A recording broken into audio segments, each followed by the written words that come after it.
So hey guys, welcome to another vlog of ours, जहाँ पे हम आपको लेकर चल रहे हैं एमपी के टूर में। तो यहाँ पे आज हम आए हैं एमपी डे 3 में। यहाँ पे हम आपको ले जाएंगे सबसे पहले संदीपनी आश्रम और काल भैरव मंदिर, जिसके बिना उज्जैन का टूर अधूरा है। तो सबसे पहले हम इसके दर्शन करेंगे, उसके बाद जाएंगे महाकाल। सो लेट्स गो।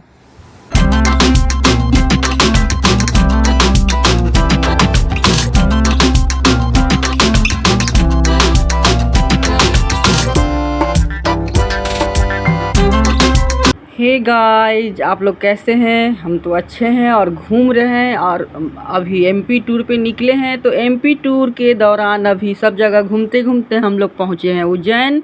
और उज्जैन में हम लोग घूमने आए हैं संदीपनी आश्रम, जो कि आप लोग जानते ही होंगे। महाभारत देखे होंगे तो आप लोग को मालूम होगा कि कृष्ण का शिक्षा लेने का जगह था।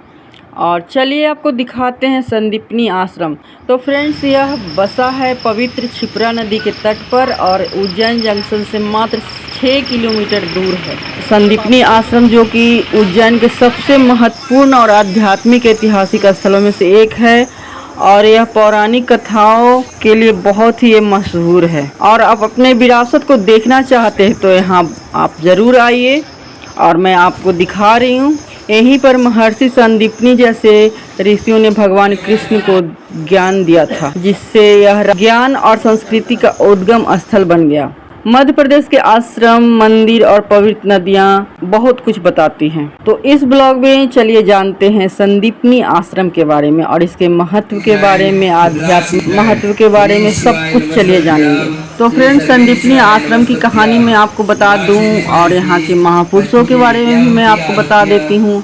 तो फ्रेंड्स, संदीपनी आश्रम भगवान कृष्ण, बलराम और सुदामा के गुरुजी महर्षि संदीपनी के साथ अपने जुड़ाव के लिए जाना जाता है। और ऐसा माना जाता है कि भगवान कृष्ण ने अपने भाई और प्रिय मित्र सुदामा के साथ इसी जगह पे अपनी शिक्षा प्राप्त की थी। हम लोग जितनी कहानियाँ बचपन में पढ़ते हैं, लकड़ी बीनने का और जंगल जाने का, सब इसी जगह पे हुआ होगा। आप इमेजिन कर सकते हो। यहाँ पे संदीपनी के मार्गदर्शन में कृष्ण जी ने प्राचीन शास्त्रों का ज्ञान लिया था। कहा तो यह भी जाता है कि केवल 64 दिनों में भगवान कृष्ण ने युद्ध तकनीकों से लेकर संगीत और ब्रह्मांड के रहस्यों तक 64 विभिन्न कौशलों में महारत हासिल की थी। यह वह स्थान है जहाँ कृष्ण ने अपने आजीवन मित्र सुदामा से मुलाकात की, जिससे एक बंधन मजबूत हुआ, जो बाद में दोस्ती और भक्ति की एक दिल छू लेने वाली कहानी बन गई। महाभारत के इतिहास में रचा बसा संदीपनी आश्रम न केवल ऐतिहासिक और आध्यात्मिक महत्व रखता है, बल्कि ज्ञान का प्रतीक भी है। तो फ्रेंड्स, आश्रम के बीचों बीच आपको गुरु संदीपनी का मंदिर मिलेगा और मैं आपको दिखा रही हूँ। साथ ही भगवान कृष्ण, बलराम और सुदामा की मूर्तियाँ भी हैं, जो आने वालों को गुरु और शिष्य के बीच गहरे रिश्ते की याद दिलाती है। पास में ही अंक पाठ है, जो एक पवित्र एरिया है, जिसके बारे में माना जाता है कि यहाँ पर भगवान कृष्ण ने अपनी लिखी हुई चीज़ों को धोया था और अपनी शिक्षाओं का अभ्यास किया था, जिससे इस जगह का आध्यात्मिक वातावरण और भी बढ़ जाता है। फ्रेंड्स, आपको मैं एक स्पेशल बात बता रही हूँ कि अभी भी यहाँ पर लोग अपने बच्चों को लेकर आते हैं और विद्यारंभ संस्कार करने के लिए इकट्ठा होते हैं। यहाँ पर अनुष्ठान जो सीखने की दीक्षा का प्रतीक है, विशेष रूप से गुरु पूर्णिमा के दिन लोग यहाँ पर जुटते हैं। आश्रम का सबसे महत्वपूर्ण पहलू वह पत्थर है जिस पर 1 से 100 तक के अंक खुदे हुए हैं। माना जाता है कि इस पत्थर पर गुरु संदीपनी ने खुद निशान लगाए थे, जो वहाँ प्रचलित शिक्षण की प्राचीन पत्तियों को दर्शाते हैं। आश्रम से गुजरते हुए आपको सर्वेश्वर महादेव मंदिर भी मिलेगा, जिसमें 6000 साल पुराना शिवलिंग है, जिस पर शेषनाग का प्राकृतिक चित्रण है। मान्यता यह है कि इस शिवलिंग की पूजा गुरु संदीपनी और उनके शिष्यों ने की थी, जिससे इस जगह पर आध्यात्मिकता का एक और रिश्ता जुड़ गया। आश्रम में ही एक जगह गोमती कुंड है। कहानियों के अनुसार भगवान कृष्ण ने अपने गुरु के अनुष्ठानों को सुविधापूर्ण बनाने के लिए भारत के सभी पवित्र नदियों का पानी इस सीढ़ीदार कुंड में इकट्ठा किया था। इस कुंड का पानी बहुत ही पवित्र माना जाता है और इसीलिए भक्त अपनी बोतलों में पानी भरकर अपने घर ले जाते हैं। फ्रेंड्स, यहाँ आने वाले लोग सुबह 9 बजे से शाम 7 बजे के बीच संदीपनी आश्रम में आते हैं और घूमते हैं। यह मंगलनाथ रोड पर स्थित है और यह आश्रम उज्जैन से आसानी से पहुंचा जा सकता है। तो फ्रेंड्स, यह पौराणिक कथाओं और एक विरासत के रूप में संदीपनी आश्रम बहुत ही महत्व रखता है और यहाँ का यात्रा आपको एक शांति प्रदान करता है और एक यादगार बन जाता है। तो आज ही आप भी अपनी प्लानिंग करें और इस यात्रा पर निकले और भगवान कृष्ण, सुदामा और बलराम के पद चिन्हों पर चलते हुए अतुल्य भारत के हृदय में स्थित संदीपनी आश्रम में आए और विजिट करें। और आपको कैसा लगा मुझे कमेंट भी करें। मुझे तो बहुत अच्छा लगा और मैं सब कुछ एरिया कवर करने की कोशिश की हूँ, तो आप लोग बोलिएगा कैसा लगा। तो गाइज़ यहाँ पे संदीपनी आश्रम का सफ़र ख़त्म हुआ। काफ़ी अच्छा लगा होगा अगर आपको माइथोलॉजी पसंद है तो ये जगह, और आपको काफ़ी कुछ देखने को यहाँ मिलेगा। पूरे चित्र बने हुए हैं जिसे आप देखकर अंदाज़ा लगा सकते हैं। अब चलिए काल भैरव मंदिर।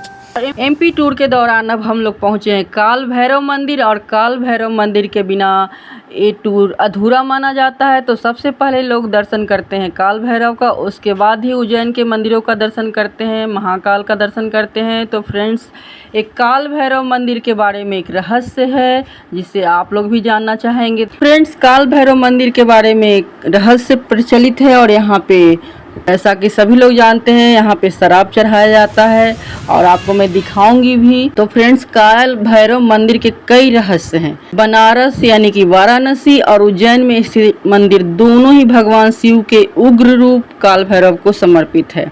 उज्जैन में काल भैरव को शहर का संरक्षक देवता माना जाता है जो बुरी शक्तियों से बचाता है। यहाँ भक्त देवता को शराब चढ़ाते हैं जो उन्हें खुश करने का एक तरीका माना जाता है। वाराणसी में काल भैरव को काशी का कोतवाल माना जाता है और ऐसा कहा जाता है कि वे काशी वासियों को दंड देने का अधिकार भी रखते हैं। अब चलिए अपनी बात पे आ जाते हैं। जैसा कि मैंने बोला कि काल भैरव मंदिर का एक रहस्य है जिसमें शराब चढ़ाया जाता है।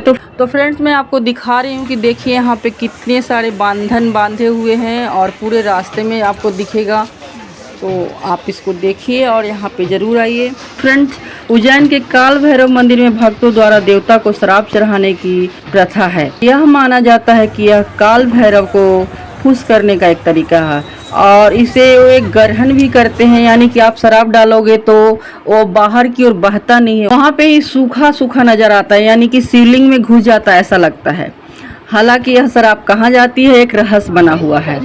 कुछ लोग कहते हैं कि अदृश्य शक्ति है और काल भैरव की मूर्ति शराब को पी जाती है, जो कि रहस्य है। और फ्रेंड्स, काशी का कोतवाल इसे कहा जाता है। बनारस में काल भैरव को काशी कोतवाल सभी लोग जानते हैं और कहा जाता है कि वे काशी वासियों को दंड देने का अधिकार रखते हैं, इसलिए काशी में उनके दर्शन करना बाबा विश्वनाथ के दर्शन से पहले अनिवार्य माना जाता है। उसी तरह काल भैरव की पूजा से शनि की साढ़े साती और ढैया से मुक्ति मिलती है। अगर आपको शनि तंग कर रहा है तो आप यहाँ जरूर जाएं। यह भी माना जाता है कि शनिवार के दिन काल भैरव की पूजा करने से शनि के प्रकोप से बचा जा सकता है। उज्जैन का काल भैरव मंदिर धार्मिक और तांत्रिक परंपराओं का संगम है। यहाँ भक्त शराब चढ़ाकर अपनी समस्याओं का समाधान चाहते हैं। पौराणिक कथाओं के अनुसार काल भैरव ने ब्रह्म हत्या के पाप से मुक्ति पाने के लिए काशी का विजिट किया था। काल भैरव भगवान शिव का एक उग्र रूप माना जाता है। उन्हें समय और मृत्यु का स्वामी माना जाता है और भैरव का अर्थ आप तो जानते ही होंगे, डर को दूर करने वाला। ऐसा माना जाता है कि काल भैरव ने जगत के संकटों को दूर करने के लिए एक अवतार लिया था। काल भैरव को काशी विश्वनाथ मंदिर में निवास करने वाला माना जाता है। कुछ लोग ये भी कहते हैं कि काशी विश्वनाथ के दर्शन से पहले उज्जैन के काल भैरव को दर्शन करना चाहिए। तो फ्रेंड्स, मेरा वीडियो कैसा लगा?